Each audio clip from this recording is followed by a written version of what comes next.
자, 오늘은 어리석은 자가 되지 말고 지혜 있는 자가 되라 라는 제목으로 하나님의 말씀을 나누려고 합니다.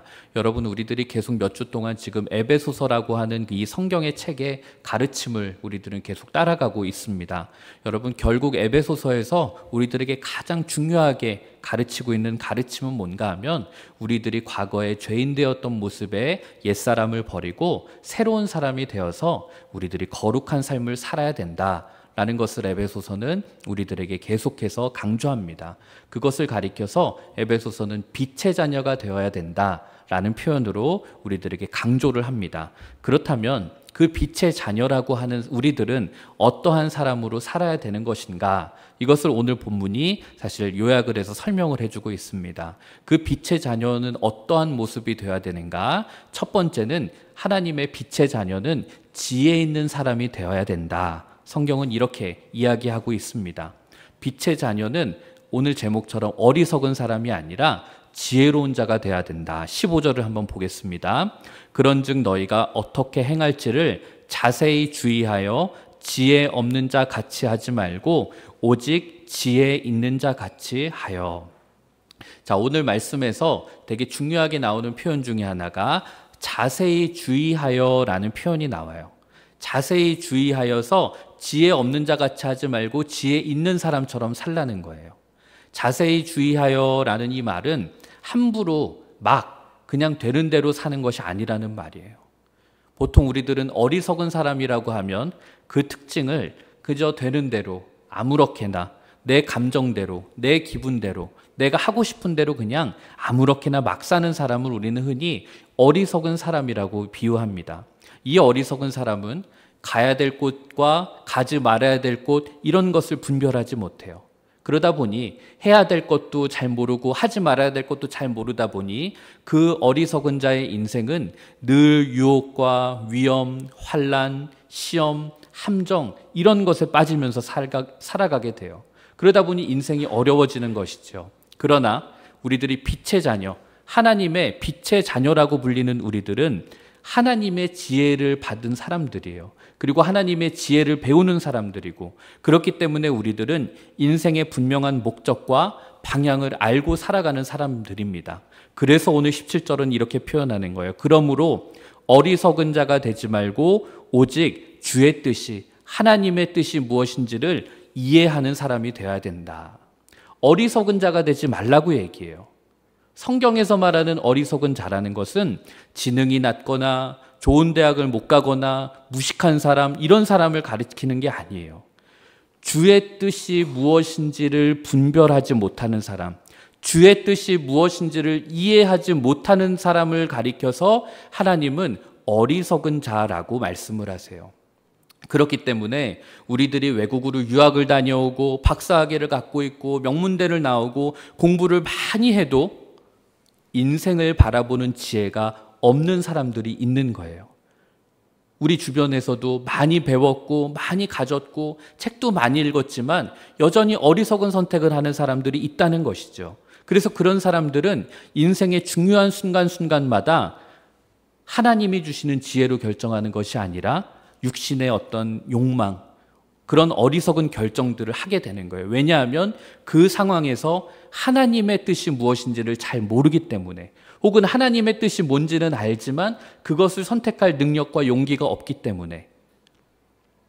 그런데 하나님은 저와 여러분을 향해서 크고 놀라운 계획을 갖고 계십니다. 그런데 그 하나님의 계획은 아무 사람이나 다 성취되는 것이 아니라 하나님의 말씀에 순종하는 사람을 통해서 그 하나님의 계획과 뜻은 이루어지기 마련이에요. 만약 하나님의 뜻과 다르게 인생을 살면 처음에는 뭔가 인생이 풀리는 것 같고 처음에는 뭔가 인생이 재밌는 것 같지만 하나님의 뜻과 반대로 가는 인생은 결국은 꼬이게 되어 있습니다. 그러나 하나님이 주신 지혜로 살아가는 사람들, 영적인 센스를 가지고 살아가는 사람들은 이 땅에 살아가면서 뭔가 대단한 지식을 얻고 대단한 배움을 가진 것은 아니라고 할지라도 그 순간순간마다 성령 하나님이 주시는 지혜로 중요한 결정을 내릴 수 있게 된다는 거예요. 그래서 저는 이 시간 여러분들이 세상적으로 인정을 받고 세상적으로 똑똑해지는 것도 물론 좋지만 그거에 목숨 거는 사람들이 아니라 무엇보다 하나님이 주신 지혜는 무엇인가? 그리고 하나님이 주신 지혜로 자신을 충만하게 채워나가는 일에 더 노력을 하고 열심을 내는 그런 사람들이 될 수 있었으면 좋겠어요. 그런데 여러분, 하나님이 주신 지혜로 인생을 사는 사람의 특징은 오늘 본문에서 어떻게 표현하냐면 하나님이 주신 지혜로 사는 사람의 인생의 특징은 인생을 허비하지 않는다는 거예요. 인생의 시간을 낭비하지 않는다는 거예요.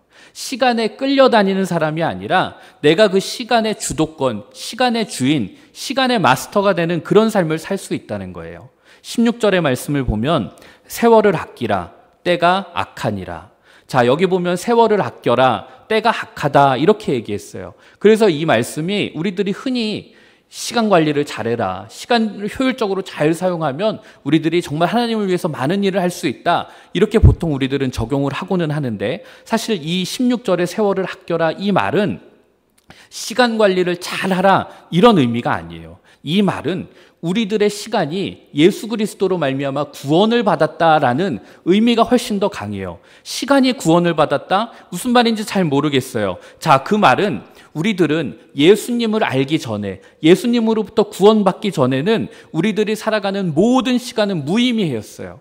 우리들이 살아가는 모든 시간은 전부 다 죽음을 향해 달려가고만 있었어요. 언젠가 우리 모두는 다 죽음이라는 것을 피할 수가 없는 인생이었어요. 그러나 예수님이 우리를 위해서 십자가 위에서 돌아가시고 그분이 나의 구주라는 것을 우리들이 고백하는 그 순간부터 우리들의 시간은 모두 다 건짐받았어요. 우리들이 예수님을 모르고 살아갈 때는 그 과정이 죽음을 향해 가는 것 같았고 무의미한 순간들이었는데, 예수님을 나의 구주로 고백한 다음부터는 우리들의 인생이 다 의미가 있게 되는 거예요. 모든 시간이 예수 그리스도 이름으로 건져 올려지기 때문에 우리들이 밥을 먹고 잠을 자고 사소하게 하는 모든 행동들이 이제는 예수 그리스도 안에서 다 가치 있고 의미 있는 시간들이 된다는 것입니다.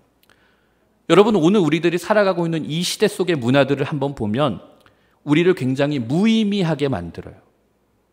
여러분들이 쇼츠를 얼마나 많은 시간을 받고 유튜브로 무엇을 보든지 간에 이 세상에 흘러가는 대부분의 것들은 아무리 우리들이 거기에 많은 시간을 쏟고 그것을 많이 배우고 공부한다 할지라도 결국 우리들을 무의미하게 만들어요.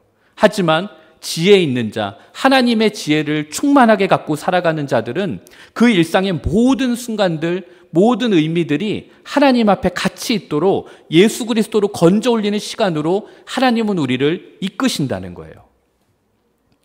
예를 들어 볼게요. 사도행전 3장을 보면은 성전 미문 앞에 걷지 못하는 안진뱅이 이야기가 나와요. 이 사람은 47년 동안 똑같은 자리에서 걷지 못한 채 매일 성전 그 문 앞에서 구걸하는 인생이었어요. 그런데 마침 그 앞을 하나님의 사람이라 하는 베드로와 요한이 그 앞을 걸어가게 되다가 그 다 걷지 못하는 사람의 안타까운 그 모습을 보게 됩니다. 그리고 베드로와 요한이 거기에서 나사렛 예수 그리스도의 이름으로 명하노니 일어나 걸으라 선포하고 그 안진뱅이가 일어나 걷게 되는 놀라운 하나님의 역사가 일어납니다. 여러분, 오늘의 말씀을 한번 생각해 보세요. 베드로와 요한이 자, 우리 한번 교회 초대교회 부흥을 위해서 거기 안진뱅이가 오랫동안 있었으니까 그 사람한테 가가지고 가여운 눈물 한번 흘려주고 그 사람 딱 팔 붙잡고 일으켜 세워줘가지고 벌떡 일어나게 되면 그 사람 낳고 우리 초대교회 부흥 한번 엄청 일어나겠구나. 이 사람들이 어떤 기획을 하고 계획을 짜고 이 일을 한 것이 아니라는 거예요.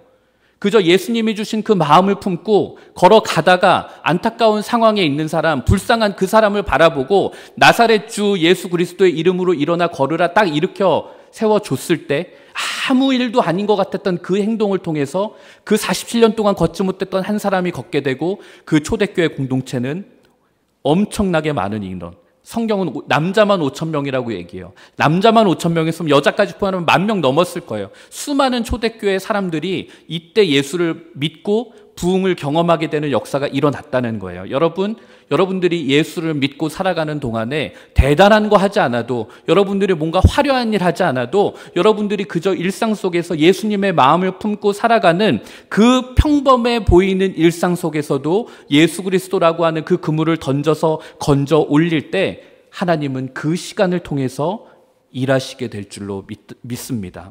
그러면서 오늘 말씀 속에서 이 빛의 자녀의 특징 중에 하나가 또 하나 나오는 게 두 번째로 빛의 자녀는 성령의 충만함을 받아야 된다라는 말씀을 해요. 18절을 한번 보면 술 취하지 말라 이는 방탕한 것이니 오직 성령의 충만함을 받으라 이렇게 얘기해요. 여러분 단호하게 얘기해 드릴게요. 빛의 자녀, 하나님의 자녀는 술 취하면 안 됩니다. 그런데 여러분 여기서 본문은 단순히 술 취하지 말라 그거 하나만 얘기하는 게 아니에요. 여기서 술 취하지 말라 이는 방탕한 것이니 라고 얘기해요. 여기에서 방탕에 빠진다라는 이 말은 자기를 절제하는 능력, 자기를 통제하는 능력을 상실하는 걸 말해요. 여러분 방탕하게 사는 사람은 자기 인생을 자기가 주도하지 못하게 됩니다. 잘 한번 생각해 보세요. 술을 좋아하거나 혹은 돈을 좋아하거나 권력에 취해 있는 사람이거나 도박에 취해 있는 사람이거나 마약에 취해 있는 사람이거나 게임에 취해 있는 사람이거나 어떤 꼭 술뿐만이 아니라 다른 어떤 존재에 취해 있는 사람은 자기의 인생을 살아가지 못한다는 거예요. 늘 그것에 그 취해 있는 것이 그 힘이 돼서 내 인생을 끌고 가게 되어 있어요. 그래서 모든 어떤 세상적인 어떤 힘과 이 기쁨과 쾌락 이런 것들을 추구하는 사람들은 우리가 볼 때는 그 사람은 인생을 즐기면서 사는 것처럼 보이지만 사실 그 사람은 어떠한 존재, 어둠의 존재에 통제당하고 끌려가는 인생을 살고 있는 거예요.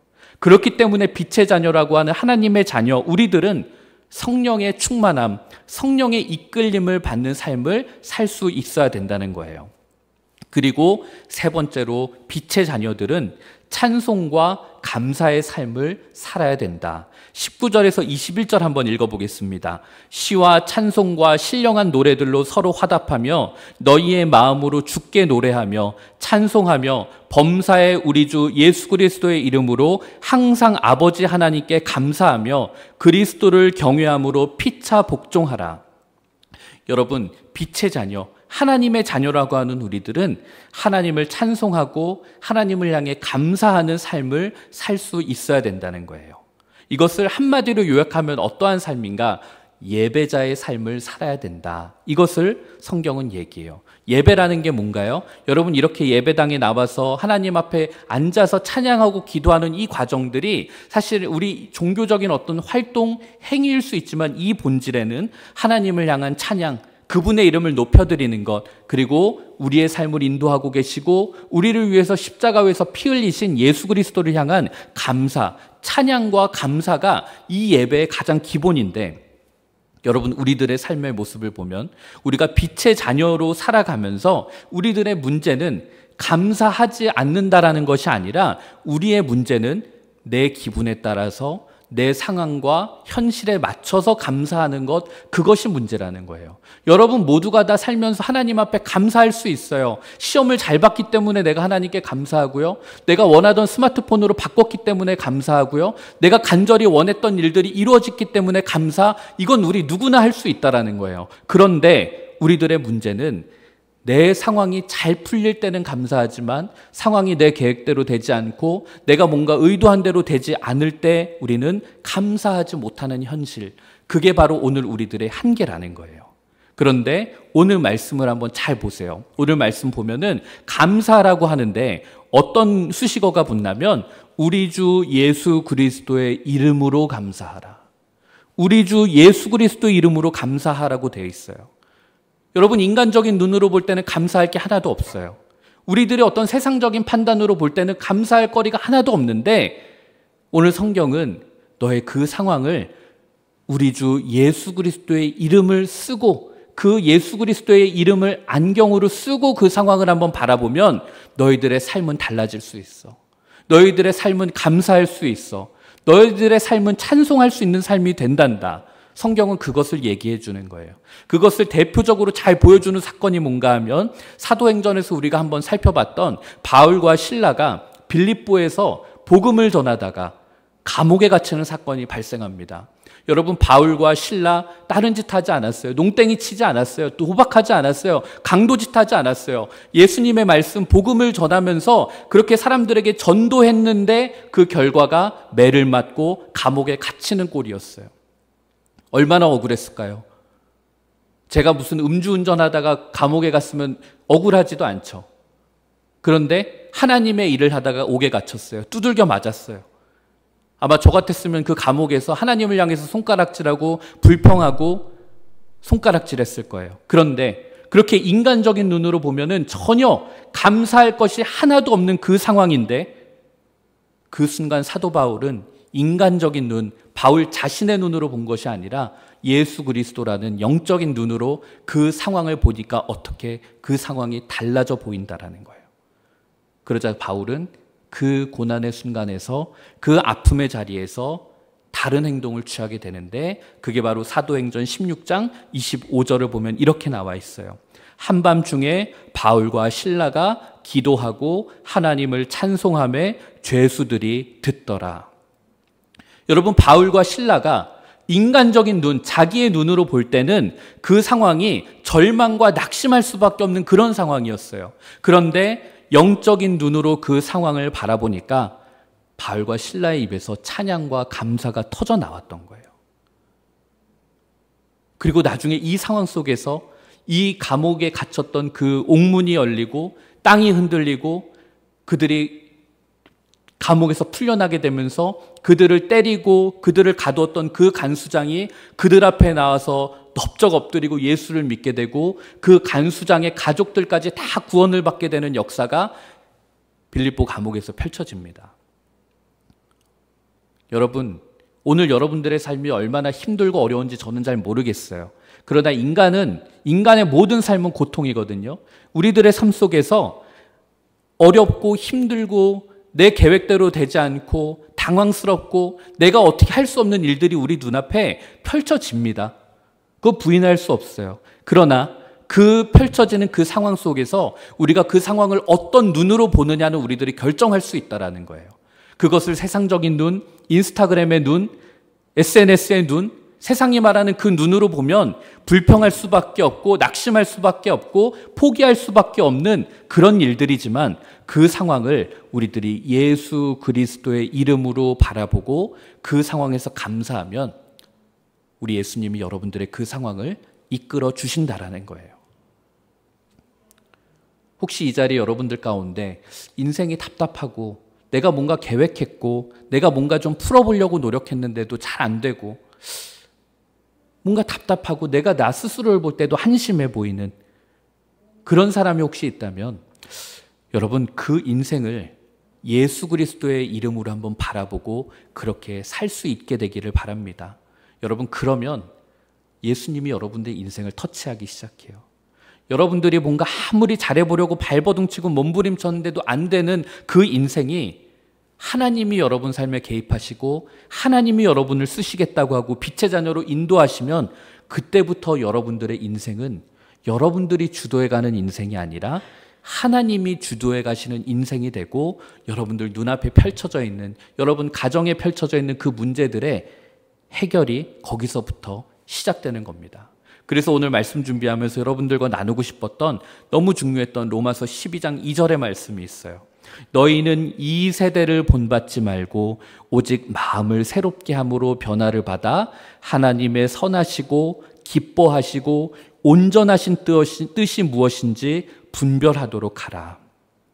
성경은 이 세대를 놓고 그리고 하나님의 온전하신 뜻 두 개를 대조하면서 설명해요. 이건 오늘 우리 시대에도 마찬가지예요.